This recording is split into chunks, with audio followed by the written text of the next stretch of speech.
Our first speaker for our Real Talks number 2 is Dr. Karyn Taplay, and she is a passionate leader in nursing education, serving as a registered nurse, associate professor, and chair of the nursing department at Brock University. With extensive experience in Canada and the U.S., she has shaped the future of nursing through research and innovation. Her work focuses on integrating simulation into undergraduate nursing programs, empowering educators, and improving patient care. As chair, she leads Brock's rapidly growing nursing program, leaving a lasting impact on students, educators, and the healthcare community. Please welcome Dr. Taplay.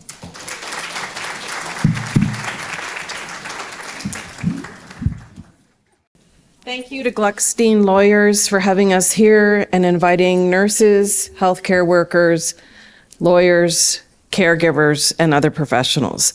Today is quite a momentous event in my journey as a nurse. I was lucky enough to meet Diane a year ago, and we've worked together since that time, and I was introduced to some of your work family as well. So today I'm here as a nurse educator. I have been a nurse educator for 27 years at 3 different universities in 2 different countries. So I've seen a lot of differences in students. I would also like to say to the nurses in the crowd, Happy Nurses Week. So, yes.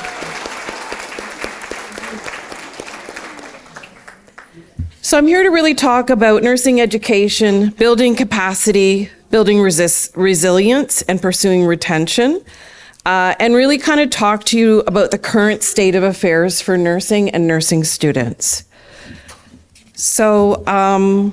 Lori Laws was lovely enough to talk to us about compassion fatigue, what it means, how it reaches us on a cellular level, and some things we can do about that.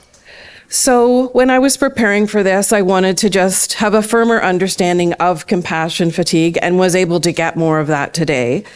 And I realized that this word is older than I thought. So it dates back to the 14th century, ultimately coming from Latin. And it talks both about sharing your emotion or the emotional burden of somebody else. And I can speak specifically to nursing, but I think it's transferable to all caregivers. That we want to relieve burden for people. We want to help carry that burden for people, but it comes at a cost. And sometimes you can get compassion fatigue, and it can become overwhelming. It's a psycho-emotional distress that originates from a long-term self-sacrifice, coupled with prolonged exposure to difficult situations. Compassion fatigue leaves a person greatly reduced of feelings and sometimes compassion towards themselves and or other people. So when you look at compassion fatigue from that lens, you can understand how, if you're feeling compassion fatigue, it's difficult to care for other people. If you're feeling depleted or drained, it's hard to have enough capacity to care for somebody else. And it's important for us to address this because it can adversely affect the quality of patient care, and it can compromise patient satisfaction as well as nursing job satisfaction. So can you run out of compassion? Simply, the answer is yes, you can.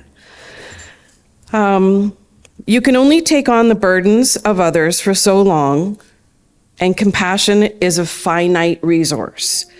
And I think we see ourselves as healthcare providers, as care providers, family care providers, lawyers, taking on people's burdens, but we only have so much capacity to do that. So if we don't reignite our internal settings, so to speak, then it will lead to burnout, much of what Lori was saying earlier today. You need to replenish. And this talk is not so much about a way to replenish, but a concept of hope. So, and I think that's something that we need to factor in when we're talking about compassion fatigue, is that while we're marred down, while we're depleted, sometimes disengaged, we have to look for moments of hope. And today I'm going to share some of these with you that are specific to nursing. And many of you may not know about them. You know, they kind of happen quickly, they happen behind the scenes, but they do give us hope.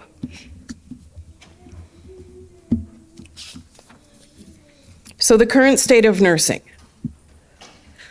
What I'm presenting is not great, but remember, I will get to the hope. The current state of nursing. When we're talking about the traumas of individuals, I think it's important to talk about the traumas of professions. So the current state of nursing, we are the largest group of regulated healthcare professionals in the country. We're it. 94% of us are suffering from symptoms of burnout. 45% are experiencing severe burnout. 45% are saying they're thinking about leaving the profession. We cannot afford to have 45% of our nurses leave the profession. They talk about leaving their current job. They report working overtime.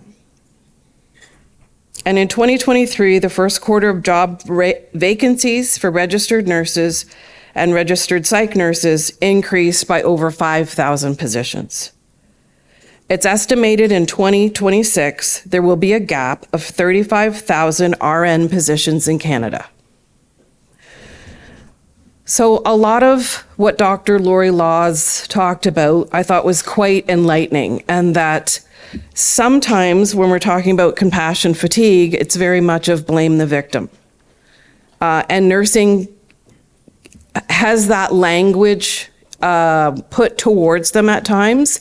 Like, you could work harder, you can do overtime, you can do it, you can burn the candle at both ends. You know, you are so strong, you are a hero. All of those statements are lovely, but they don't fill you up. They do not build your resilience. So we're working with trauma as a profession from a historical lens, a workplace lens, systems issues, and insufficient resources.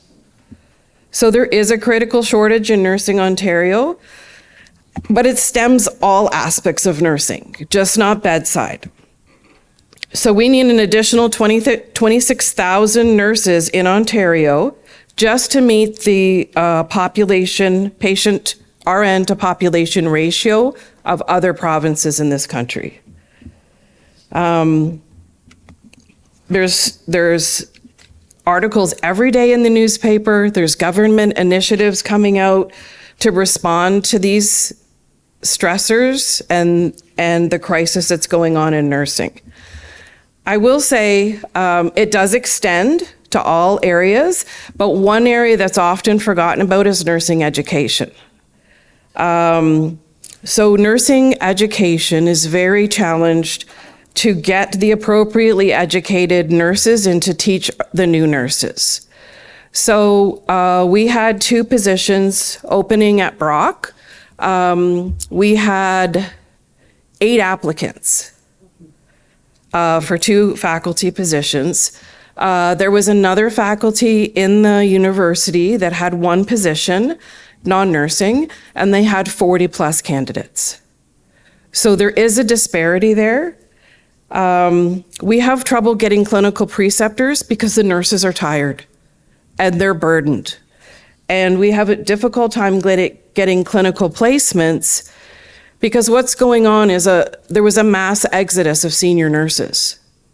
And so now we have mid-range to junior nurses trying to teach novice nurses, and they don't have the capacity and they don't have the long-term knowledge.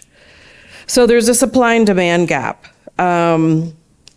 It's projected that there'll be 200 permanent and 110 long-term contract faculty positions that were posted between last year and this year, and that's across country. So as I said, it's not a great picture for nursing right now. And it's very easy to see why nurses are suffering from compassion fatigue. However, there are solutions. Compassion fatigue is not the result of nurses caring too much, too often, or about too many. It's a systems issue, it's a government issue, it's a population issue. So if we can think more globally, then we can address the problem more holistically. So with compassion fatigue, we need to think about how are we going to change this as a profession more than how can I change this individually? I'd like to share with you that for the first time ever, CASN, Canadian Association of Schools of Nursing, hosted the first cross-Canada nursing academic leaders meeting.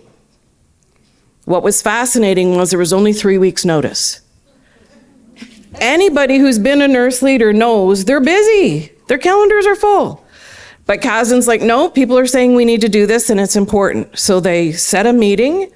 And despite how busy people were, there was over 110 people on the Zoom call with 3 weeks' notice.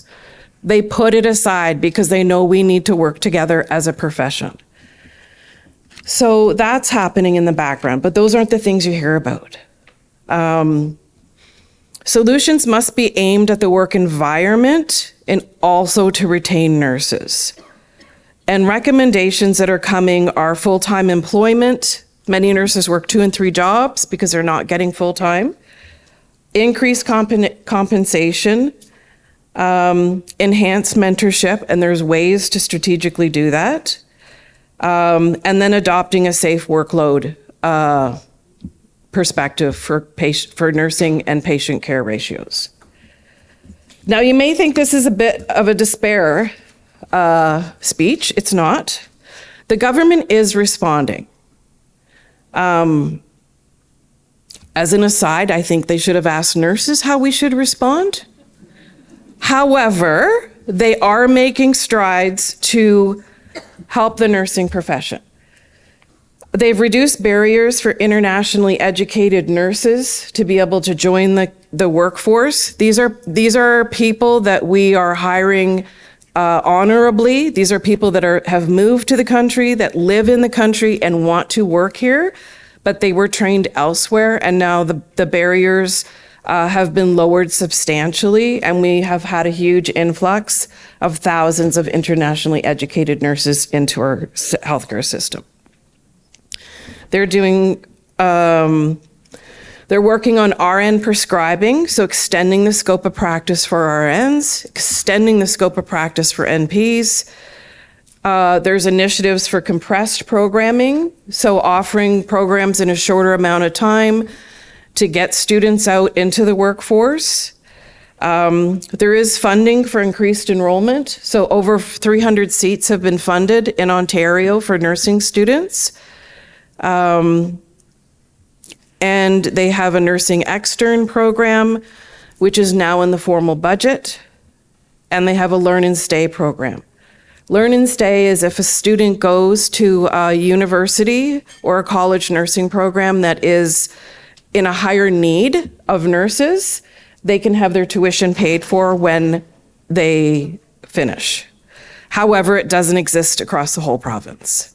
So while there's strides being made, we need to advocate for that to be holistic, for nursing to have a voice, and for it to be far-reaching for all students across the country. And I've also come up, with my own ideas in case they choose to ask me. And those include reduced workloads, safe and supportive workplaces, and I have evidence and plenty of speeches to support each and every one of these.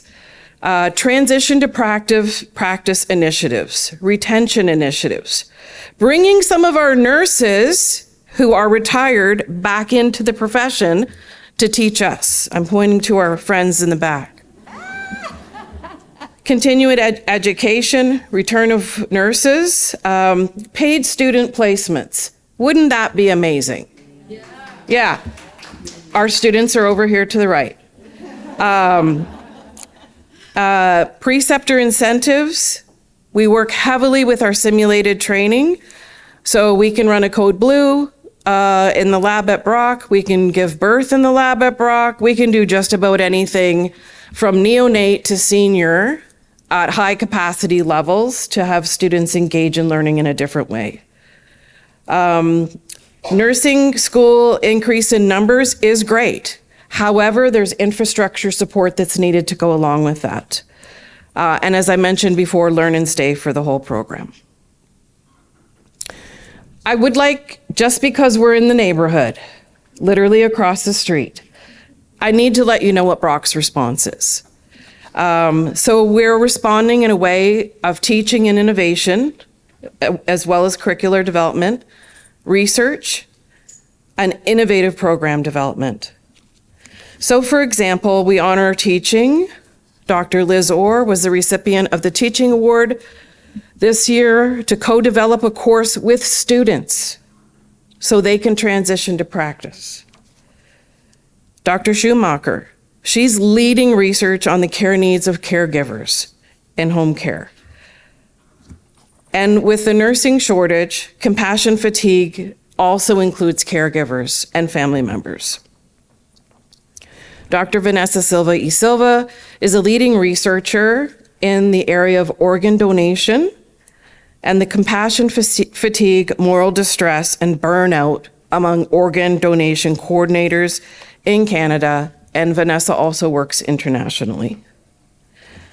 I'd also like to highlight one of our other faculty members. Dr. Halverson is working on a transition to work for our internationally educated nurses and how we can support them in our healthcare society. And I'd also like to point out that Brock has an innovative program, a BNMN program.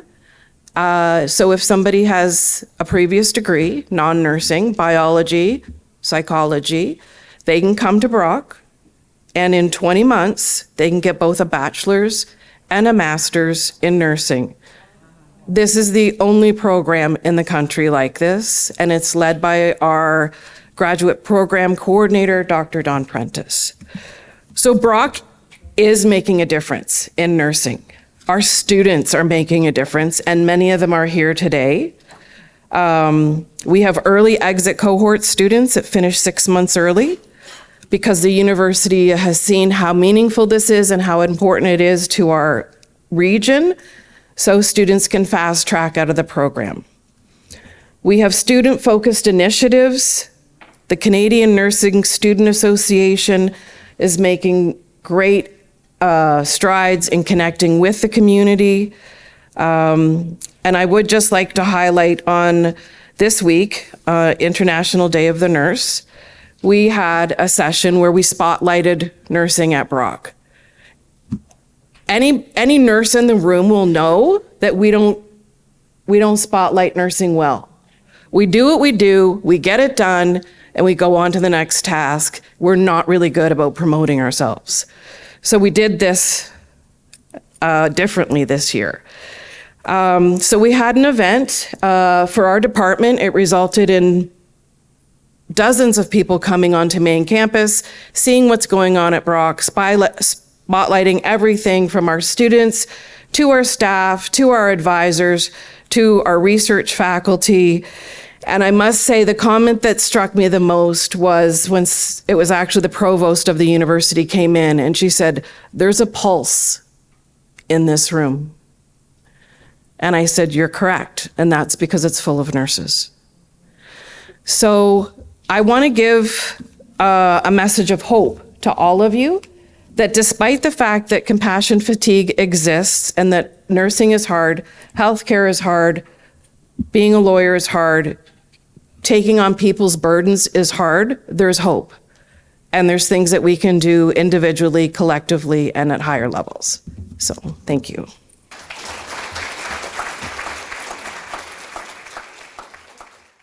And next up is Dr. Silva. She is a registered nurse, assistant professor, and a leading researcher in organ donation and transplantation. She is committed to improving donation programs, supporting donor families, and advancing equity and transplantation.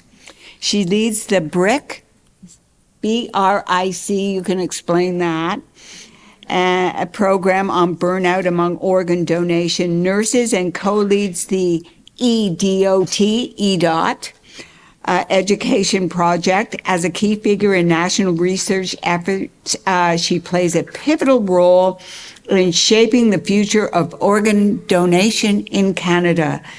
Please join me in welcoming Dr. Vanessa Silva.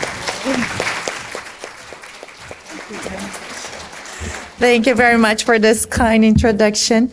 It is a pleasure to be here today among so many amazing people.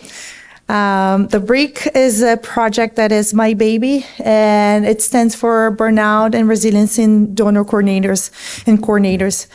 And I came about to lead this study years ago when I was in my PhD program, and I always had this passion for donation and transplantation. So even if I had just a poster in conferences, I would present with my whole heart. And someone from Canadian Blood Services stopped by my poster and they said, wow, this is amazing work, because I was doing something else, also evaluating organ donation programs in Canada. And she said, we're in need of a person to lead a national study, and you seem like a good fit. So I made a joke, and I said, you should hire me. And a month later, I was hired, and I started leading this study that will have a long-lasting impact, hopefully, in the nursing profession. And But before I proceed, I'm not sure if this has been already done, but I'd like to read the land acknowledgement from Brock. Brock University acknowledges the land which we gather is traditional territory of the Haudenosaunee and Anishinaabe peoples, many of whom continue to live and work here today. This territory is covered by the Upper Canada Treaties and is within the land protected by the Dish with One Spoon, One Pan Agreement. Today, this gathering place is home to many First Nations, Métis, and Inuit peoples, and acknowledging reminds us that our great standard of living is directly related to the resources and friendship of Indigenous people. And I also would like to disclose all the research funds and thank the funders for being sponsoring my work in organ donation and transplantation and supporting nurses in this field. And that includes Canadian Blood Services, the Children's Hospital of Eastern Ontario, Brock University, and hopefully many others soon. But you might be asking yourselves, what is this nurse doing here, right? What do we have in common for those who are not nurses or healthcare professionals? And the answer is because in my area of expertise, there's many legal aspects that are involved. So for starters, we have the safety of human cells and tissues and organ transplantation regulations, which is part of the Food and Drugs Act. We also had court judgments on actions related to organ donation following medical assistance in dying. And that accounts for the case of Carter versus Canada, and in which they decided that it would go against, it violated not permitting a person to terminate their death because of suffering would violate the Canadian Charter of Rights and Freedoms. And this is very fresh in my mind because I taught this week. We were talking about the Canadian structure of government, so this is very fresh in my mind. On top of the legislation, we also have the push from community to make changes to the way we donate organs. This is not backed up by research, but there is a push for changing the informed consent. Oh, sorry, I have research in my mind. But to change it to a presumed consent of donation in which everybody would be considered a donor unless they said no. Nova Scotia is already doing this, and Prince Edward Island is moving towards that. There isn't any research backing up and saying that that would increase the numbers of organ donors, but there is a push for that from the population because they feel that this is something that would increase donation. However, we may see other things happening during organ donation processes, like it was the case of Takisha Makiri. And Takisha Makiri was a 27-year-old lady who passed away, and her death diagnosis was done through a brain death diagnosis. The death definition is that we don't have any brain function, so then we are declared dead. And for that, there's a series of exams that are done to test the brainstem reflexes and prove a person is dead according to the law. And their parents didn't believe on the brain death diagnosis, and this case was taken to court. Court ruled against it because we do have all the rules and regulations that establishes what is death in Canada, thankfully. So after some years, a colleague of mine, she was a trainee in the Canadian Donation and Transplantation Research Program with me. She interviewed the family and published on it. So she wanted to understand the perspectives of the family, which is also important for us to understand where this comes from and how can we mitigate wrongful information to be passed on as we work in this very specific area. Other things related to stigmatization and discriminatory actions against gay men is also something that has been brought forward in terms of the legal rules and regulations that we currently have in place for organ donors in Canada. The regulation says that men who have sex with men in the past 12 months cannot be considered organ donors because of the risks with sexually transmitted diseases, which can be discriminatory. So there is also some people fighting against that, and that is how we are related to each other in this field of organ donation in terms of lawyers, attorneys, and healthcare professionals as well. Now moving into the topic of my presentation, which is the burnout study. This person that I mentioned before, the organ and tissue donation coordinator, is a nurse who usually specializes in critical care. And this individual, they are at the center of the organ donation process. I don't know if I have it probably won't show, but that green individual right at the middle of that diagram is the nurse who looks after organ donors when they pass away, but they also look after the family members, supporting them throughout emotionally and with information backed up by research. And they also inform all the team members that are involved in organ donation cases. That includes the hospital team who's caring for that donor, but also the transplant teams, the recovery coordinators that come to the hospital whenever there is a donor in the surgery for retrieval. And they make sure that that donor is taken care of in the best way possible so their organs are viable for transplant. As you can imagine, this position takes a toll on an individual because they are exposed not only to stressors from the workplace, which can lead them to develop burnout, which is the resultant of those stressors from the workplace, but they can also develop compassion fatigue for being exposed to highly emotional situations and supporting family members whenever they lose their loved ones.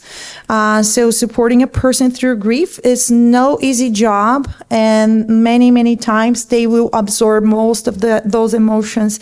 And with my study, we found that they lack resources to cope with that situation. That means that when they have high levels of burnout and compassion fatigue, that will impact not only the healthcare professionals, but it will impact the healthcare system overall, because the turnover rates of these healthcare professionals is very high. And there are studies that demonstrated that the job tenure is less than 3 years. That impacts the ability of organ donation organizations in Canada to promote organ donation. and optimize the donation cases they have, because every time a coordinator leaves the job, they have to hire a novice coordinator who will be ready no less than a year after they're hired, because the training is immense. They have to understand the legislation. They have to understand how to support the families. They have to understand all the processes and procedures that are numerous to care for organ donors and their families and support the healthcare team in the hospitals. So with that, families who are interviewed with people that are not very experienced tend to not donate, and those numbers of donors decline because of that. So this study we developed to try and understand that, because we had anecdotal information regarding the levels of burnout and compassion fatigue in Canada, but it had never been measured. So what we did a 3-phase study. We are currently on phase 3.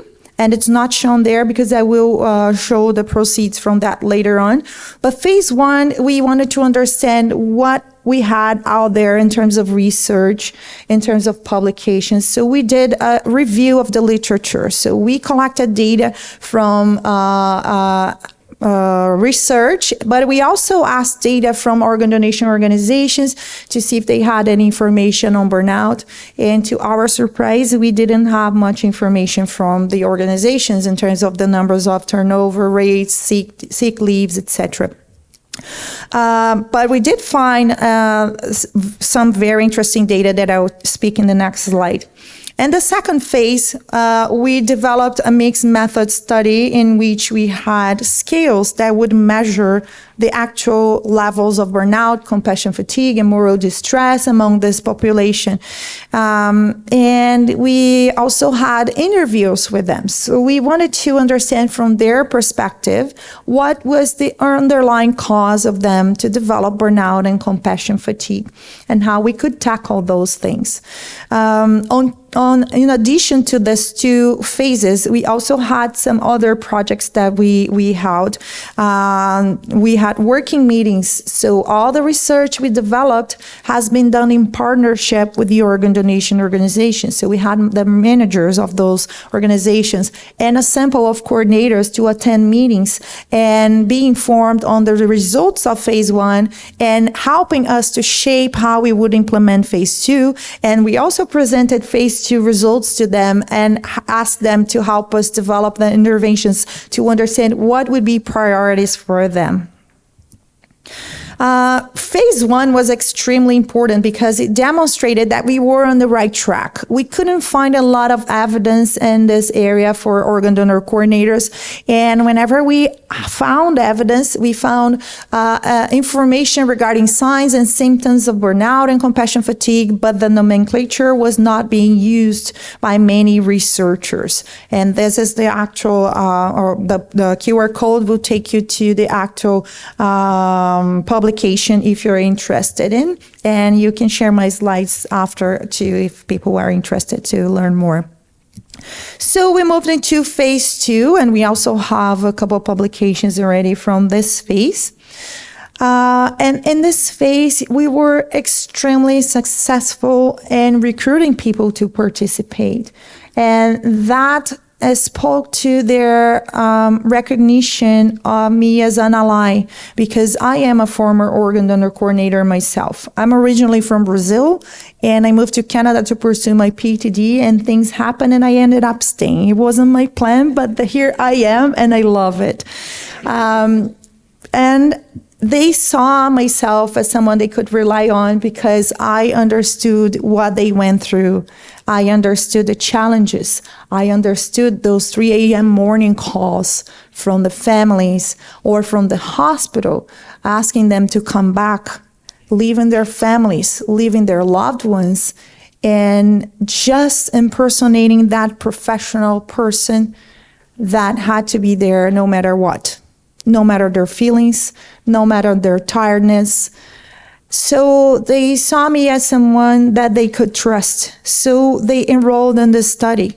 And we had people from all the provinces that have an organ donation organization, which gave us the best picture we could have on burnout and compassion fatigue in the literature. So from 175 coordinators working in Canada, we recruited 120. And we found that they were a majority women. And that speaks a lot about the nursing profession too, because the great majority were nurses, as you can see, 97%. And the mean age was 41 years old, and they had been a coordinator for over a year. And 70% of those 120 people had seriously considered leaving their role as a coordinator at least once in their career. And our results in terms of the scales, I'm not going to go through in detail of each graph, but a bigger picture here to understand is that they did have high levels, moderate to high levels of burnout, compassion fatigue. And when we look at this specific scale that is called areas of work life, which measure things like the workload of the healthcare professional, if they feel their work is being controlled by others, reward from the work, if they feel that reward and that a positive aspect from the work, if they find a sense of community, if they feel the decisions are treated fairly, and if the values from the work are coinciding with their own values.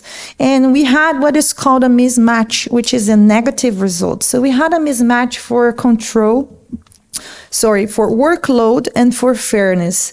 And that speaks to the sense of them perceiving that they work beyond human limits. Some provinces have 3 people in the entire program that have to cover all the processes, the donation process of the province. That is working beyond human limits, unfortunately. So this research is important in the sense that it will demonstrate to politicians and to people that can change this reality that we need more nurses working in this area. But not just that, we're moving forward with other interventions to support the current nurses that are working in this area. Because in their interviews, they did demonstrate that they are stressed. They mentioned that they get burnout because every case wears you in a different way. You're completely drained and you need to sleep for 5 days. So that's how impacted they are.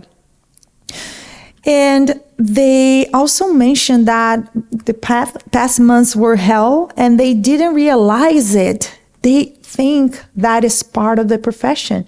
And only when they were asked to step out of their role to respond to the interview, it's when they realized that it was terrible what they were doing. It was terrible, the amount of work and the stressors and the pressure. And they also feel that they are in between conflict all the time because they're constantly trying to coordinate things and make everybody happy. So they are trying to make the family feel supported. They're trying to not impact as much in the workload of the ICU team who have to order new sets of exams, the nurses who have to collect more blood work, etc. So that is hard. So I'm aware of the time, so I'll move forward with the interventions, which is the phase 3 of this project. So we're closing phase 3 with the toolkit development on coping strategies. So we had to develop a new research, a scope and review of the literature to understand what coping strategies are out there for critical care nurses. And we are currently developing a toolkit that is going to be targeted for organ donor coordinators, and they can look at the chapters of the toolkit and see what information they can get. So each chapter will be an independent resource, so they don't have to go through the whole thing to find the resource they need at the moment. And we're also taking an independent endeavor at Brock, and we're seeking external funding to develop an educational program, which is going to be the first program in Canada to certify nurses in organ donation. So they're going to become specialists in organ donation in Canada through Brock. So the toolkit is being led by myself and Dr. Amina Silva, who is my colleague at Brock. And we divided the results of the scope and review, and we're going to use the same structure in the chapters. But we found interventions for coping that are problem-focused, emotion-focused, support-seeking, coping strategies. And as I said, each chapter, so these are the chapters that we are going to have in the scoping toolkit, and each chapter is independent of each other. And the second intervention, as I said, it's going to be the certificate program, and we're currently working as the same team, as you can see. And we have more people here who are also part of this work. That is underway. So we also have 2 phases. So we did a scope and review of the literature, which is published, to identify educational strategies. And we are now developing a pilot project with a virtual simulation in the organ donation process. We just recorded it 2 weeks ago, and it's in the ways of putting the game together now. It's an online game that will support education for the donation process. But we are also developing a whole curriculum for the certificate program, and we're applying for funding through the Canadian Institute of Health Research. And last application, we were ranked 19, and they funded 15 applications. And this is going to be like $1 million application. So please, fingers crossed for me. And these are the people that I like to thank, and the collaborators and the patient partners and the organ donor coordinators who are amazing and very participative. And this is the QR code to my profile at Brock. If you have any questions, you can find my information, my contact information there. Thank you very much. Sorry, I went beyond the time. Next is Dr. Schumacher. She is a faculty member in the nursing department at Brock University and AMS Fellow in Compassion and Artificial Intelligence, and a recipient of New Investigator Alzheimer's Society of Canada grant. Her research focuses on designing and testing interventions to support self-management of chronic conditions. She also contributes to iCare International, interRAI working group, advancing the implementation of self-reported carer needs assessment. Very interesting. Without further ado, please welcome Dr. Connie Schumacher.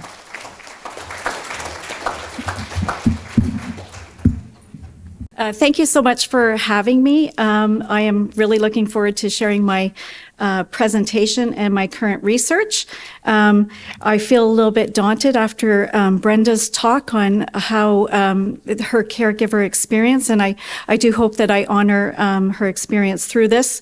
I will be talking about my project of caregivers, however, they are caregivers of older adults. I just need to acknowledge that my partners are co-investigators, and the funder of the project is Alzheimer's Society of Canada.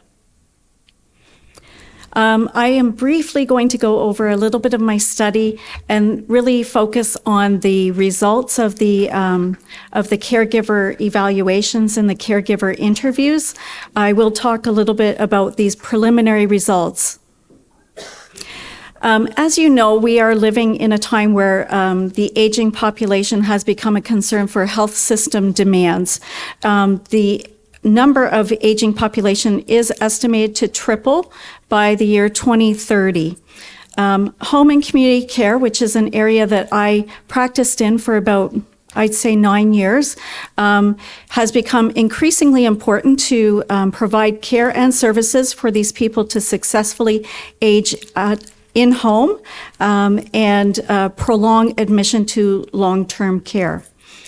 Home care populations experience a high prevalence of cognitive impairment, 62%, and dementia at 26%, Alzheimer's type dementias at 3%. So my study does encompass all cognitive impairments and dementias. unpaid family caregivers or informal caregivers. They've been called both, and some people prefer one or the other. They play an essential role in daily care of our home care clients. And I noticed this when I was practicing in home care. I would periodically go in as the care coordinator or as a rapid response nurse. And of course, that just accounts for a very brief period of time in the day. And as has been said before, care can be 24 hours, 7 days a week. Caregivers of those with Alzheimer's type dementias and other forms of dementia are more likely to experience higher levels of emotional strain, family conflict, loss of personal time, and caregiver distress. So these are things that we knew already. Now, in home care, we do a standardized assessment called the interRAI Home Care Assessment. It has about 300 items on it, and through that, we are able to identify those who are at risk or who have caregivers who are at risk for caregiver burden, and that's called the care risk algorithm. Just a little bit of information Canada-wide. Infogram is on your health system, is from the Canadian Institute of Health Information, and it just reemphasizes that 95% of individuals receiving long-term home care services have an unpaid caregiver that is also providing care. 2 in 5 of those caregivers identify as distressed. Some are providing more than 40 hours of unpaid caregiving per week. Nearly 2 in 3 are unpaid, and they are expressing high levels of distress. I just also have a little bit from the Canadian Longitudinal Study on Aging.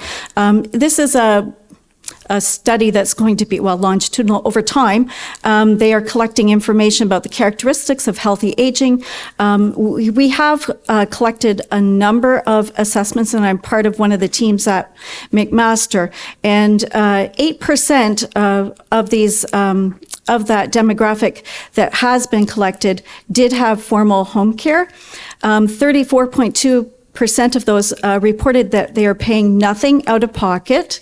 However, there is 53% are actually paying for services out of pocket. So I think this is really important to understand as well, that for those that are paying out of pocket, they do come from a higher demographic, and the services that they typically don't have to pay for out of pocket are health services like nursing, whereas home assistance, nutritional personal support is sometimes augmented by what we pay out of pocket.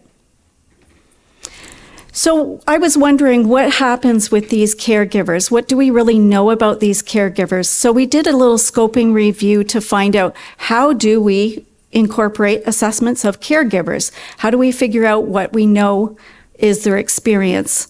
I know from working in the hospital that we would have family meetings before discharge, and we would collectively figure out how to best support that person through the family meeting. In home care, we would have visits with the primary caregiver in presence. However, we don't really assess them. And so I did a scoping review with some other colleagues, and we looked to see, how do we assess these people? Well, we found that there's over 100 assessments that we can use for assessing caregivers. However, they're very discrete, either quality of life, what educational needs do you need, and not necessarily comprehensive. So that's what we found. There was a very sparse availability of caregiver assessments, and those that are being used are not being used systematically, and there is no consensus on which caregiver assessment to use. And that brings me into the interRAI that we use for home care client assessments. And so interRAI is a consortium they have a variety of different assessment tools in mental health, palliative care, home care, long-term care, just to name a few. This just shows a little bit of a demographic of where we use those across Canada. And then I do have the international partners that also use the interRAI systems. Why am I bringing up interRAI? Well, interRAI has developed a self-report of care needs assessment for the caregiver, and that is what my study was implementing, so that we could find out exactly who these caregivers were, what their needs were, and really looking at them from a different perspective, so that we know what their capacity to care is. The caregiver burden is also the algorithm that we use in my study. I was looking at just those caregivers who scored a 3 or a 4, meaning that they were at higher risk of caregiver burden. What I would do is we identified in the home care populations which caregivers were at high risk for caregiver burden, and then we had them complete the SCAN assessment, so the comprehensive assessment on them. And it took about 20 minutes. What we found from the focus groups, and I'll get to that in a minute, but it really was a conversation starter, and caregivers were really open to providing that information about themselves. So this is a pilot study. I did it in 3 provinces, or am doing it in 3 provinces. I finished in Fraser Health in BC. I am actively collecting in Waterloo, Wellington region in Ontario, and Manitoba is coming on board next month.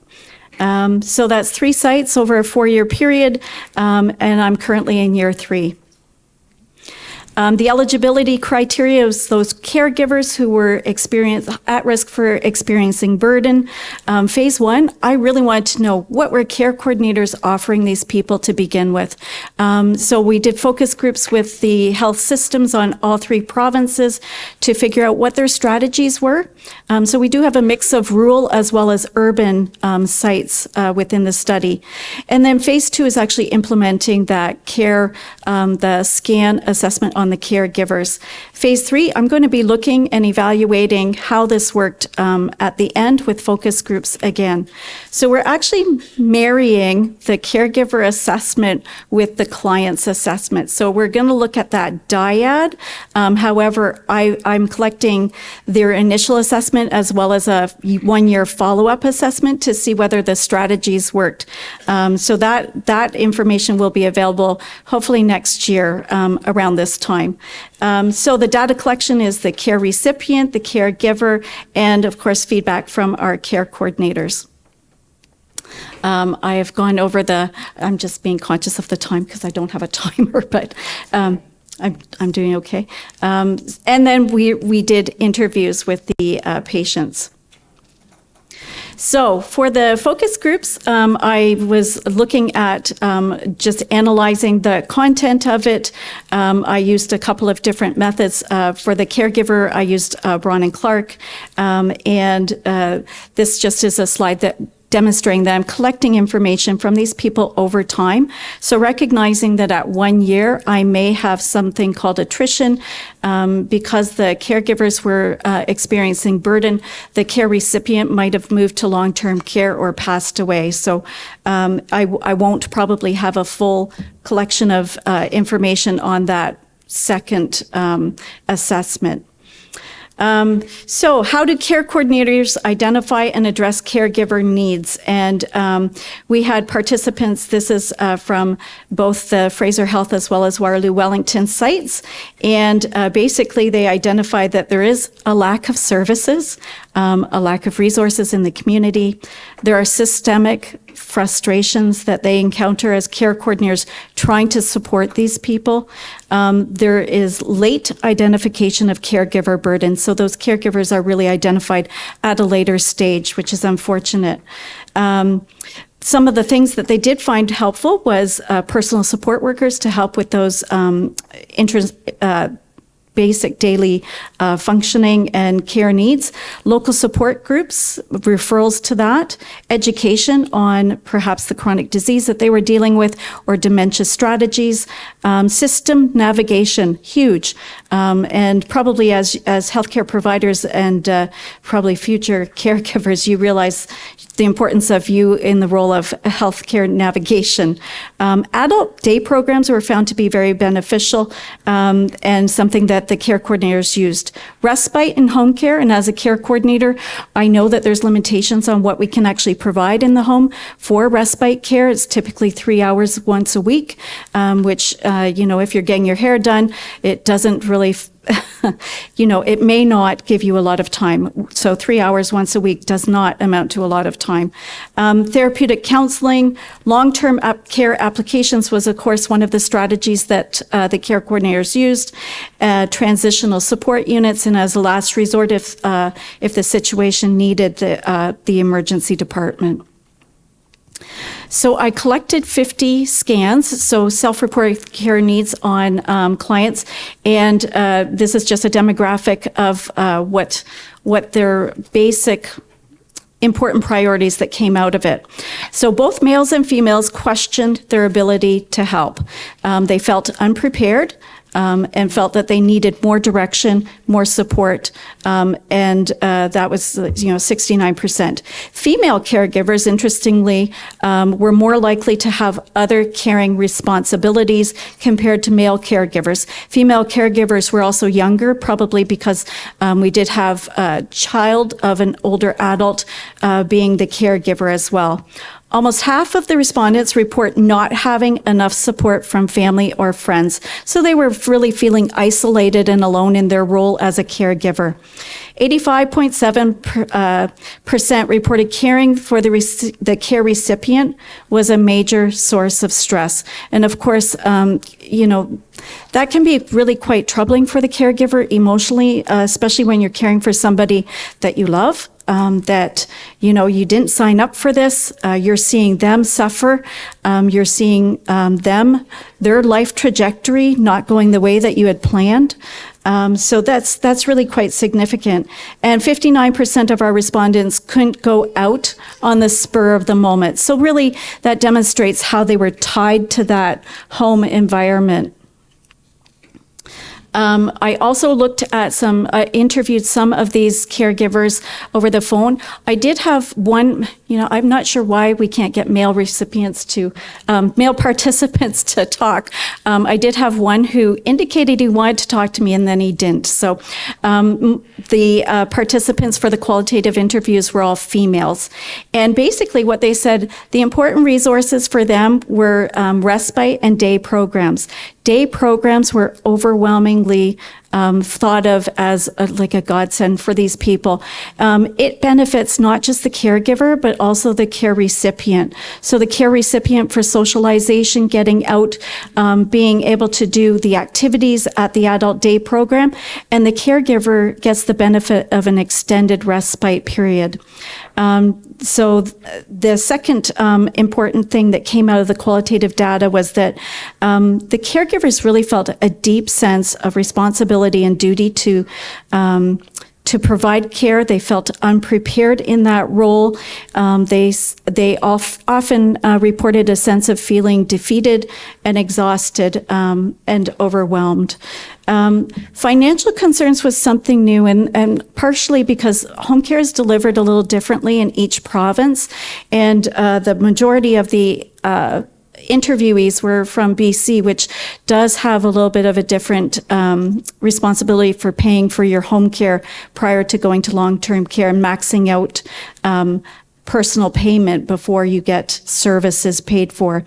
So the concerns encompass costs prior to long-term care placement and figuring out, navigating how am I going to maintain my home when my spouse is going to long-term care and the funds that come into them is going to be redirected to the long-term care home. So you're basically splitting their income and they're having to live off of that. One of the quotes that I just want to leave you with is, it took a toll. There was no other alternative. It was my mom. She needed the care, and I was going to do whatever I could. I was not prepared at all, flying by the seat of my pants. I think that you really need to know and take into consideration that I have to be here 24/7. I don't live here, but I have to be here to care for my mom. And this woman, shifted her home to her mother's home so that she could provide that 24/7 care. Leaving her spouse in their home and not knowing where the end point was. So really, it's not a good position to be in. So lessons that can be learned is that the importance that we can improve dyadic care, that we should be including the caregiver in the assessment and appreciating their circumstance and their capacity, willingness to provide care, and thinking about their autonomy as well. There is a whole misnomer about what self-care is. We never are in a bubble. There's always people within the healthcare system that provide support for self-care. And the challenges that we noticed, even through doing ethics for this study, was the marrying of the two PHIPA records. How do we look at dyads? How can we look at them as a care unit and combine the health information of one with the health information of another? And there's a lot of complexities to that, particularly with a vulnerable population who was experiencing cognitive impairment. Thank you very much. Thank you. Our next presenter is Dr. Orr. She's a registered nurse, assistant professor in the Brock University Department of Nursing, and a dedicated researcher with expertise in pediatric, maternal, child, and neonatal nursing. Very nice. Her research focuses on emotional well-being for graduate students, supporting nurses in their transition to professional practice and improving hospital-to-home care processes. With expertise in qualitative and mixed methods research, including arts-based elicitation and stakeholder engagement. Dr. Orr brings innovative approaches to nursing education and practice. She is a recipient of Brock University Chancellor's Chair of Teaching Excellence. Please welcome Dr. Elizabeth Orr. Thank you. Thank you for the warm welcome. And I'm going to shift our conversation a little bit. We've talked about caregivers. We've talked about our frontline providers in many different contexts. And I'm going to speak a little bit about what it means to promote resilience amongst our researchers. So the people who are actually providing us with the evidence that we base our practice on, the students, very often graduate students, are nurses who go on to pursue a graduate degree and are engaged in research, and what it means to ensure that they are staying well while they're engaging in often emotionally demanding research, as the topics that interest nurses, the topics that interest our graduate students are often very personal, that they often have lived experience in these areas, and they're often very emotionally demanding. Nursing researchers look at topics like trauma, like violence, like abuse, and these are the topics that we research and engage with as researchers, and so we need to make sure that we have those strategies to be able to stay well, so that we can support the front line with the evidence that we use to base our practice on. So that's what I'm going to chat with you guys a little bit about. We've heard the land acknowledgement, so I will skip over this, but I do want to acknowledge that I am appreciative of the place that I'm able to work, live, and play as the traditional territories of the Haudenosaunee and Anishinaabe peoples. So some objectives, I'm going to talk a little bit about what it means to raise awareness of the impact of engaging in emotionally demanding research or researching sensitive topics. Well, I'll talk a little bit about what it means to have a multi-layered approach to supporting researcher well-being, advocating for open and supportive research environments so that researchers feel comfortable discussing when they maybe have challenges with their research work, and then highlighting the role of peer support as a strategy for this type of work so that we can enhance that well-being during that emotionally demanding research work. So first, a little bit about what I mean by emotionally demanding research. So this is research that might demand a significant amount of mental, emotional, or physical energy while they're conducting that research work, and it may deplete that researcher's health or well-being. And so this could be related to the topic that they're researching. So it might be something that is one of those more sensitive issues. Some of the examples I provided were violence, abuse, looking at mental health, chronic or terminal illness, and death and dying. It may be because the researcher themselves has lived experience. And so it may be that this topic that interests the researcher is because it's personal. It is something that they've maybe experienced in their life. And so their connection to the research work really has meaning from that lived experience. And so that might make it emotionally demanding for the researcher. There may also be life events. So things happen when we're researchers. We're people too. And so the experiences that we might have while we're conducting our research work may contribute to the emotional demands of the research project that we're working on, or those outputs that we're meant to be producing as researchers. So those unexpected life events. So similar to something happening in your life, there's sometimes unforeseen circumstances in the research. We may be pursuing a topic and things come up as we're exploring people's lives, as we're talking to people about their own experiences, and it may be something that we didn't expect when we first started researching a topic. So these are things that can make the research work more emotionally demanding. And so when we think about something that's maybe emotionally demanding, we often talk about secondary trauma. And so secondary trauma is something that refers to the impact of a direct exposure to traumatic experiences. And it's kind of inclusive of several terms. So sometimes a vicarious trauma is secondary trauma, sometimes burnout is used, sometimes compassion fatigue. I know we've talked a lot about the overlap and sometimes muddiness between some of these terms, but really looking at that there can be a ripple effect of experiencing or engaging with somebody else's trauma and overlapping with potentially your own. And so that exposure to someone else's trauma may become trauma for yourself. And so when we look at researchers, we are often bound by some ethical research principles. And so these include respect for persons, concern for welfare, and justice. And so as researchers, we are very well versed in these ethical research principles. And when we apply for ethics for our studies, we're very concerned, especially about these principles. But the person who is often forgotten is the researcher themselves. And so we are very concerned with informed consent. We're very concerned with making sure that the impact of our research work does not cause harm to others. But very often the researcher forgets themselves in this equation as a person who is involved in the research process. And so I asked the question, what about the researcher?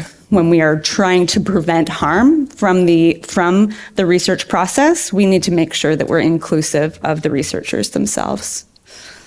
And so I talk about this in the context of graduate students, because graduate students are those very novice researchers who often take on a project, and maybe graduate school in general, out of a passion for knowledge and learning, and they're usually very fresh and excited to be doing their research work. However, they have some things that maybe make them more vulnerable for experiencing trauma or distress from their research work. So we're going to chat about this through the experiences of 3 graduate students who are just composites of many graduate students that I have been exposed to, and through research and through looking at the experience of the graduate students. So we have Christine. Christine is a PhD student in nursing. Her research explores preparedness for death among caregivers of persons with dementia. And we have Colin. Colin's a master's student in recreation and leisure studies. His research explores participant experiences of a 3-day wilderness canoeing trip for urban dwelling young adults. And then there's Mina. Mina's a PhD student in psychology counseling. Her research explores primary care providers' experiences of reporting child maltreatment in family practice. And so these are our 3 graduate students. And my question to you, oops, I just revealed the answer, but I don't have prizes. So my question to you is, who do you think was at risk for experiencing distress or trauma from their research work? Anyone? All of them. See, you know that there is risk amongst. Who do you think actually experienced symptoms of distress, symptoms of mental health impact of their research work, and potentially a secondary trauma? And I gave away the answer, but it was Colleen. And so sometimes people are surprised when I say that it was Colleen who actually experienced distress. Because of those factors, like, oh, his topic doesn't seem particularly distressing. And, you know, there's certain things that in the other 2 seemed more likely. So why Colleen? So Colleen, he had kind of that interplay of all the factors that might contribute to somebody's work becoming emotionally demanding. And so he had particularly the unforeseen circumstances. And so what happened across the course of Colleen's research work is he was doing qualitative research. So that means he was interviewing folks who had experienced his wilderness canoeing trip. He was anticipating hearing about how people engaged with nature and how they enjoyed the canoeing process, how they maybe learned something new because these were more urban dwelling youth. However, what he did not foresee was the amount of disclosures of violence, trauma, and abuse in these young individuals' lives. Because as they connected with nature, they became more aware of their own lives and personal experiences. And so through his interviews, there was lots of really trauma being disclosed. And Colleen was not prepared for this. And so these unforeseen circumstances really led to his research being experienced as traumatic. And the other thing that really emphasized this trauma experience for Colleen was the methods that he had chosen. And so in qualitative research, we interview individuals, and then as a graduate student, because we're often doing the entire research process ourselves, we then engage in this process of transcribing that interview yourself, analyzing by reading, rereading. We use in qualitative research terms like immersing yourself in the data. And so Colleen, through this process of engaging with this traumatic research and these traumatic accounts, was immersing himself in data that was making him now progressively feeling unwell and feeling the mental health impacts of his research. And so he really did have an unforeseen circumstance. He also was situated within a program, Recreation and Leisure Studies. I often joke in our department that the sports and rec people have all the endorphins, so they're always happy. And they don't really have, you know, dealing with some of the more burdensome topics that nursing and health sciences sometimes deal with. So his supervisors actually weren't really anticipating that there might be any risk with his topic either. And so there wasn't that extra layer of support that some others may have in their supervisory team. And so that's really summarized here. It was really those unforeseen circumstances that led to Colleen experiencing his research as emotionally distressing or emotionally demanding. So why not Christine or Mina? So Christine, she had her clinical experiences as an RN and developed coping strategies in working with people with serious illness or at end of life to really support her.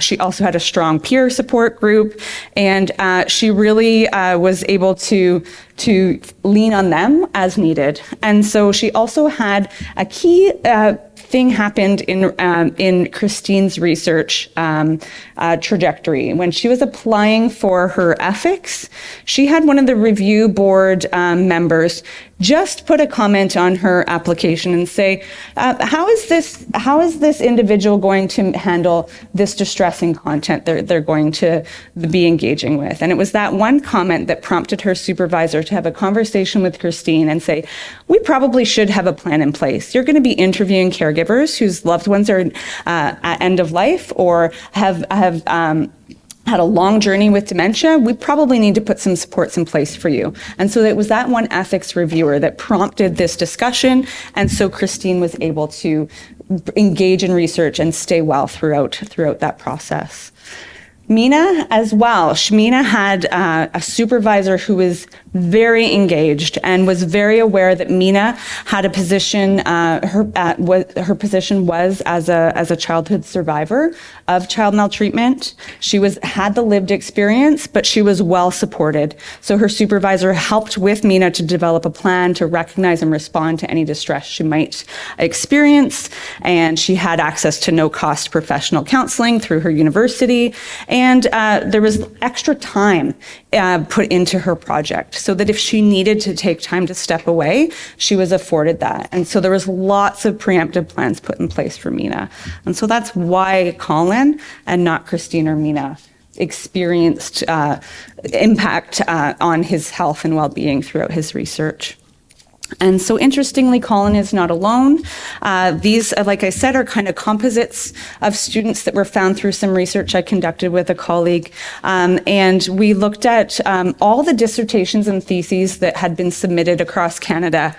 And we looked at whether, and in your dissertation, you have this section where you pour a lot of yourself into your work.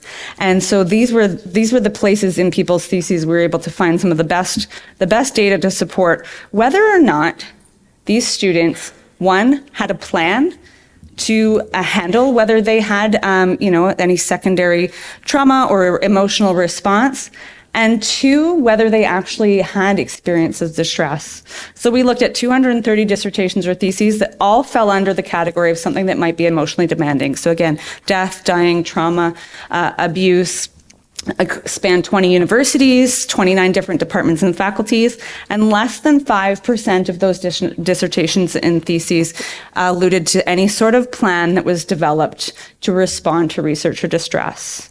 About 13% had some ad hoc strategies. So again, in these really personal accounts of the researcher experience that are often included in your dissertation, there was evidence of distress, and so plans were often put in place. So I took extra time. I sought counseling. I did X, Y, or Z after noticing that I was already experiencing an impact on my health and well-being related to my research. And interestingly, in these dissertations, there was evidence of distress. So there was quotes, and I have the one example here. I often had nightmares related to my research. It was difficult to continue with the research. So not only was there not a plan to deal with the distress, there was evidence of distress. And your dissertation is reporting on a whole other study, but the fact that this was infused into the narrative of their research work was quite profound. And so what we've kind of looked at as a response to this potential for distress for individuals who are researching emotionally demanding topics is really a layered approach, and really not resting solely on the individual, but looking at the individual having things. We talked a lot about coping strategies, self-care, things, but we cannot handle this as an individual alone. We need to look at that supervisory team who can provide, whether it's the initial conversations about how a student is going to navigate whether they experience distress or not, looking at the university or the institution who is going to support that supervisor individual dyad. Are there resources available? Are there the free professional counseling that the student can avail themselves of? And are there government and the funding bodies that we apply to as students that would support things like extra time, things like counseling, things like supportive resources for our institutions that are going to help with this experience, so that we can keep the young talent, we can keep the innovation that researchers are providing to our frontline workers flowing. Because when somebody is emotionally distressed, when somebody is experiencing burnout or burden, they're no longer able to work in that capacity anymore. And so this is really the layered approach that we look at. This is a resource that I've collaborated on, and it's a toolkit that helps support researcher well-being. If you are a researcher or support researchers, it might be something that's interesting to you. And then a response that I've kind of been involved in as a co-lead of supporting researchers through a community of practice.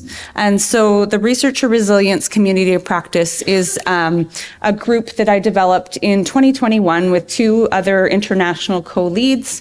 We were all students at the time looking to connect with each other about conducting emotionally demanding research and bringing some awareness to the topic to make sure we could prioritize this idea and not feel so alone.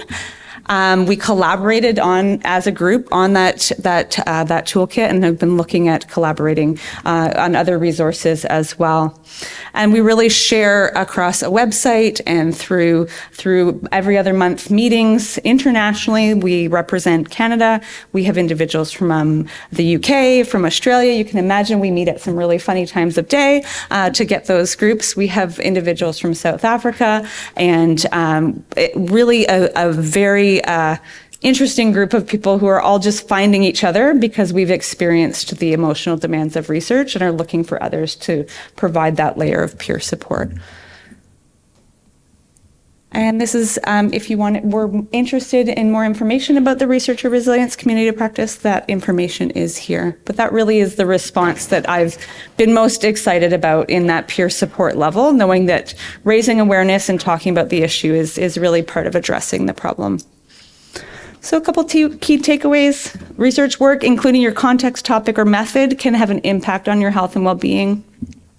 That we need to raise awareness of the impact and take proactive approaches to mitigate to mitigate harm, because that's required. Again, if we're going to have the research productivity fueling innovation in our health system, we need to have those researchers being well as well.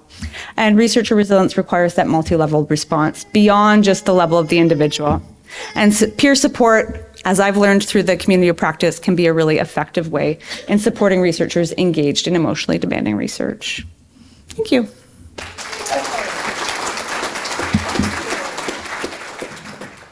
And now we're going to hear from our last presenter. And Colleen Worsley is a registered social worker with 20 years of experience in rehabilitation healthcare, specializing in brain injury and trauma recovery, combining her expertise in neuropsychology, social work, cognitive science, and holistic nutrition. She develops individualized rehabilitation programs to support clients through their recovery journey. Please join me in giving her a warm welcome.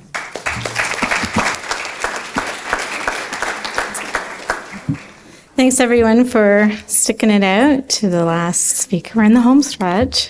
Thank you to the entire Gluckstein team for inviting me here. And thank you to Eden, our valiant leader at Edendale Social Work Team, for always supporting me to have these opportunities out here in the field. So what do I know about resiliency? So I grew up on a farm, and I think that speaks for itself. Farm safety, I survived it all. 4 siblings, 2 brothers amongst that. An interesting background, raising 4 boys, and finally finishing my master's degree, and I felt pretty settled. Things are on their way. Covered all the counseling of all the farm safety rules, and so I was ready to roll. And then on September 26th, on 2021, the police showed up at my door because a distracted driver had run down our youngest, and he died. And so then it was like, okay, let's really figure out how to get this together. Because your inclination is to, for our family, we are quite blown apart because we're a very connected group. And so it really blew us to like all over the place. So this is when I was really lucky to have had a background in social work and to have access to a lot of the tools of building resiliency. And, I understood the concept of gratitude and self-compassion. I find a lot with the individuals I work with, if they have the capacity for gratitude, I do a little gratitude test going into it, they're really more likely to embrace some of the concepts of social work. And so they have a lot better opportunity for healing at the other side of managing brain injury, personal losses due to the vehicle, the secondary trauma of having to navigate a system of these losses in which they are made to feel as though they're asking too much by an insurance company or different, there's a whole long road of challenges involved in recovering. And so I've learned a lot with them, and so I dove a little deeper into that. I looked at the polyvagal stuff. So thank you to Lori for precursing this education earlier. There was a lot of stuff on the polyvagal system, the nervous system, that I dove into. The ACT, really looking at ACT, acceptance and commitment therapy of really, okay, how am I going to make tomorrow different than today? Because today things are kind of bleak. So how is tomorrow going to be different? And how am I going to get the energy for that? Like, how am I actually going to embrace some of these concepts when I'm really exhausted? And so it was when, in going through this, that I looked at the growth mindset. And I don't know if growth mindset is a new concept for some people or not, but it's understanding that resiliency is not necessarily something you're born with. Absolutely, there is that being born with a healthier system or biological strength, but it is something that you can grow and develop. And so at this point in time, I had a husband who was reeling and the children, the other 3 kids. So we pulled it together and started looking at some of these things. Thank you again to Kylie at Korea Nutrition. She had a really incredible outlook on how you can incorporate healthy diet into support your system. And so that we covered in our day-to-day nutrition and taking care of each other. And then the imagery and breath work. And so I find a lot with the clients that I work with, breathing is not going to change the situation and it's not going to help it. And I said, you're absolutely right. But what the breath work does do, and what we've seen in my heart math studies, is that when you have good variability with your heart, as you're breathing in, it's coming up. When you see that graph of that chart of the variability between your breath work in to your breath work back out, is if that's a very good consistent distance between those, which only comes from that deep breathing place, then you do have, it correlates to much more health overall.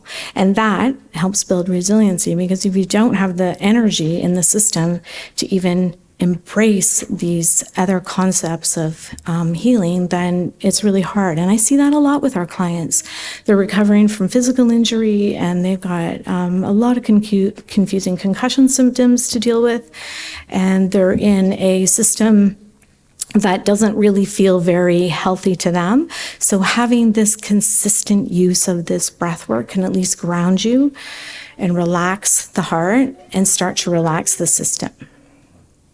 So then how do you go from just surviving and breathing? So now I know how to breathe again. How do I start to thrive and take care and move forward? And so I had to start thinking about what is happening. And this happens as well a lot with my clients, which I've learned a lot from. We know that some of the situations are unjust that they're facing. And, the situation we were facing really felt unjust. The individual was, the town drunk. He was never tested for drugs and alcohol because it was against his privacy rights. So I learned a lot. As a pedestrian, there are no rights. You can be run down, and there's nothing done about it. The York Regional Police at that time were not. They didn't have to test him, so they chose not to. They didn't see, if unless you're showing active signs of being drunk, or how would you know if they couldn't check his phone? And so there was a lot in that we were unhappy with. We were also unhappy with, like, we were never invited to the scene. We never saw our child. He was taken to downtown Toronto. It was during the time of COVID. So we never even knew for sure. Like, we were told it was hit my other son. There was some confusion. The police really had a struggle with it. So we were like, there was a lot there to be upset with. But we were like, okay, do I want to remember our child in conjunction with all of that? And so it's helping them politicize the situation. This is not about us personally. This is about not having laws that have really caught up with what's happening on the roads in terms of the amount of phone use that's going on. Because it might have been phone use. It might have been, we will never know exactly why he wasn't able to see a grown child on the side of the road on a sunny day. It was just, I don't think he was behind the wheel of the car mentally. So we, looking at that, okay, I need to politicize that and realize it's not personal to us. It doesn't mean that we don't matter. It doesn't mean that William doesn't matter. It means that the situation was confusing for the police, and and there wasn't the laws there to support it. And so we controlled what we could in that, and we took on asking the town to lower the speed limit, and we spoke to the police on numerous occasions about our experience in it, and they have ensured us that there would be more training. And the coroner put forward a recommendation around testing and stuff. They tested my son, and he was no drugs, no alcohol, nothing. And so that recommendation has gone on, and we spoke to our MPP. So now the OPP do have the right to mandatory test someone so other than the MAD program has gotten together the rights for you to test on certain occasions, the RIDE program. But in general now across the board, OPP do have that right to test at random, which is which is great. And so will that transfer into our regional police forces? Hopefully. And then the next thing about thriving is diving deep into those strategies that to build that resiliency plan. And so a lot of this, again, the polyvagal system and what's going on in your nervous system, and are you feeling calm at certain times of the day, and what are you feeling? And there's a lot of things that can affect that. I find that a lot for my clients. Not only are they dealing with this trauma that's sitting in front of them in recovery, but when they feel as though they're being put upon, when they're put in a situation where it feels unjust, what does that trigger for them? Is it, my voice isn't being heard from past experiences? My needs don't matter based on things that have gone on. And their core beliefs, I have a lot of individuals who are you work hard, you pay your insurance, you do these things, and then, you get ahead in life. And then something happens and it blows up their whole concept of the world and they really struggle to overcome that. So these are things that we pick up when we're kids, right? When we're learning and growing through life, that's where we incorporate all these beliefs about life. And so we're really our whole system, and this is how it's wrapped into the nervous system, our whole system is designed to look for these signs of danger, comfort that we learn as a young child. And if we recognize something that feels unjust or that it looks dangerous to us, it sets off the response system, the fight or flight system. So it's fair to say that there was a number of weeks, months to a year that we were in a state of this fight or flight response of trying to back things up, trying to figure it out, trying to make it right, trying to make it not have happened, trying to make sure that the people understood that this was an important person that everything had to be addressed with. And during that time, it's hard in your heart, it's hard in your stomach, it's hard because the nervous system, as it gets agitated, it shuts down the stomach. It doesn't work as strongly because it needs all the energy for being ready to fight, flight, or, drop into that lower state of just total rest. And after a while, your system starts to where my husband developed a neurological issue, which he still has. It's like a type of dystonia. I had a heart issue for a long time. I spent a lot of time with a heart specialist, and he basically, he says, your heart's healthy. You have a broken heart, so you just gotta lower your stress. I'm like, okay, let's just lower my stress. So again, diving back into these social work strategies was something that helped me start to be able to move properly up and down and get out of that total response state and take the rest when I needed it. I'm not able to work an 80-hour week anymore. Like I have to take those downtimes on the weekend. I can't work 60 hours, party all weekend. or go take care of my mom and do all the gardening and do this and drive the kids and then still expect to not be crying Monday morning, right? So or pop into bed and stay there. I've learned to take those rest breaks. And so when Larry was talking about those mini moments throughout the day, those little bites of time to rest, they're so essential if you can find them within your day, because you can't keep putting energy out and expect to be able to last, because life's a marathon. There's some beautiful moments, but life is hard too. Like there's a lot of stuff. You need to pace yourself. And then coming back a little bit to those underlying core beliefs, you can manage them really well with the breath work and with some of those strategies, but there's a barrier between you and where you want to be, because these triggers are still sitting in the background. They're still using energy and they're still wearing you out. So notice that if you can, and I know this came up earlier, notice where you are, how you're responding to things, and try to draw parallels between what happened and why is this so upsetting for me? And just because I didn't get invited to that event, what does that mean? Because I don't even want to go to that event, but I didn't get invited. So therefore, where does all that come from? So why does that person make me so angry? I just want to why does that? Because we can't control them and we can't control those events. We can only control what's happening internally. And I've heard that before, and I'm like, yeah. So diving back into the tools, how am I going to figure out how to do that? How am I going to make sure my efforts are hitting the mark of where I want to be in life and how I want to feel and how I can control what I'm feeling all the time? So part of it was I missed a word here. I apologize. I was all horrified, but I didn't have time to change it before this started in my title.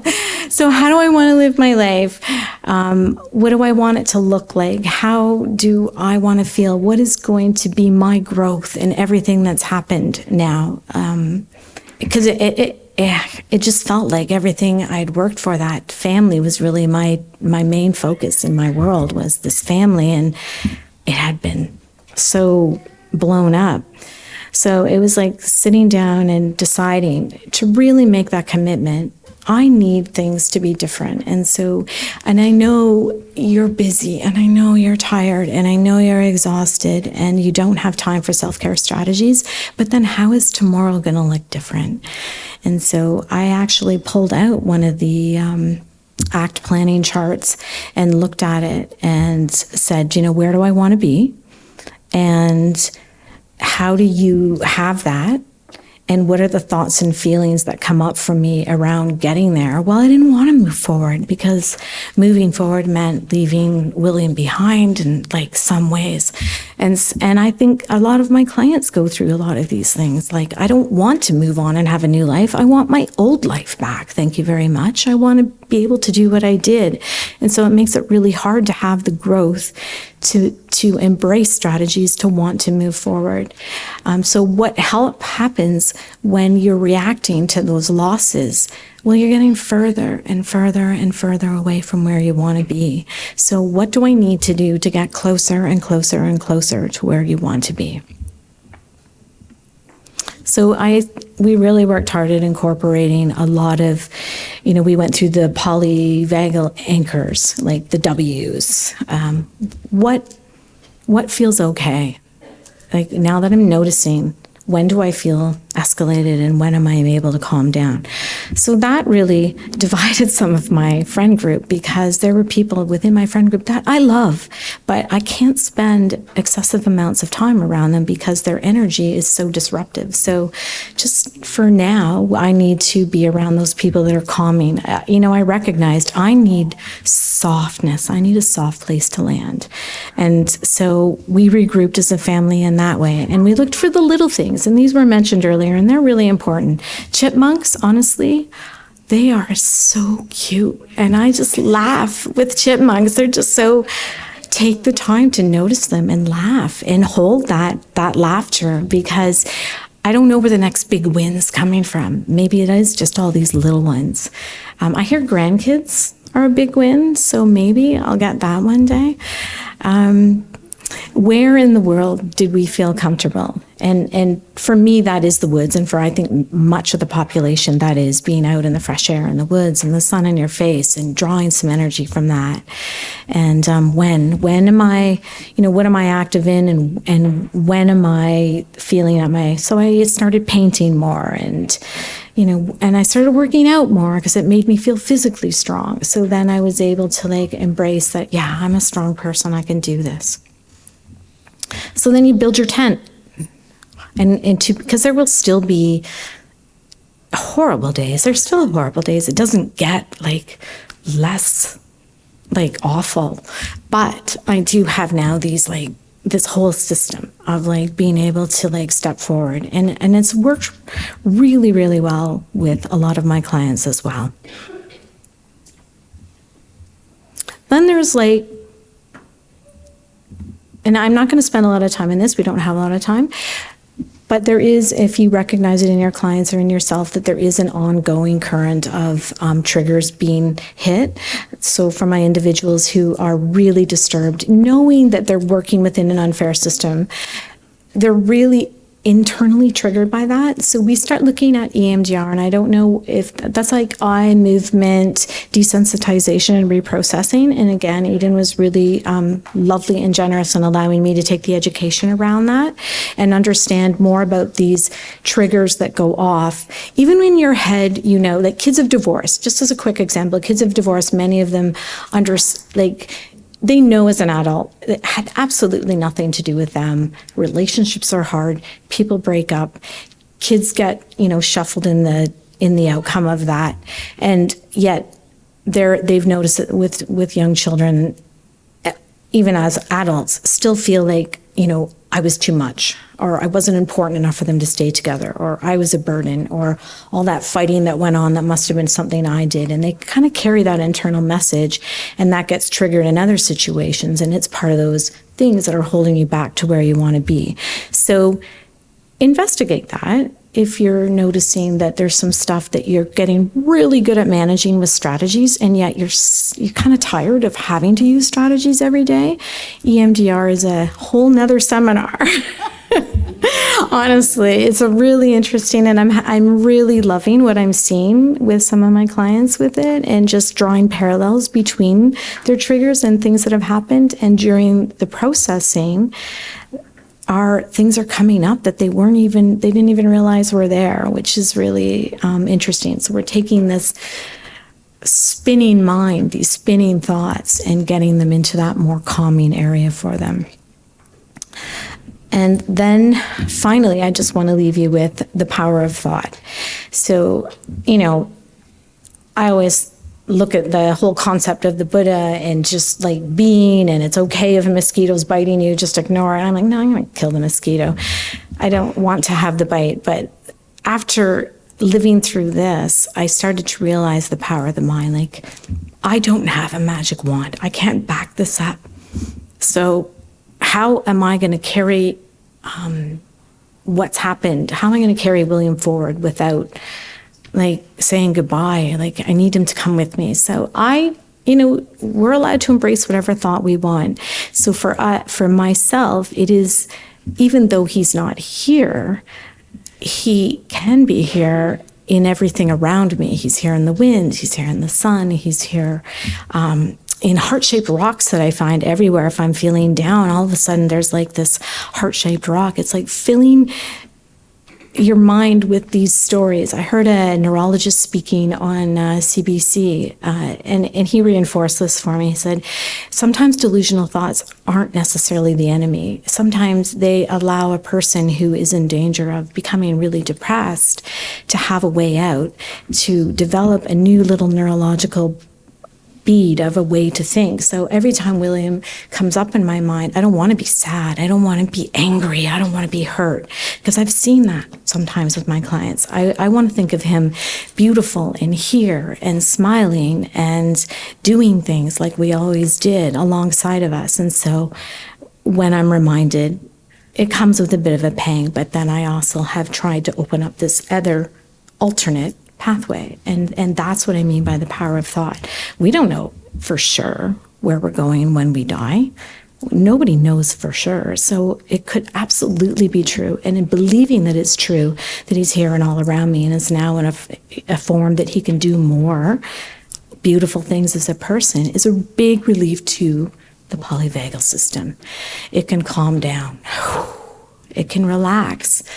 It can sit in a moment of beauty and calm, and not have to deal with a really harsh reality. Even though that is the harsh reality, I can choose to escape, I can choose to heal, I can choose to regain some energy to move forward. And that is what I think has helped me step into that piece of resiliency. So that's just ending it with, he's not there to make snow angels anymore, but he's there. Thank you.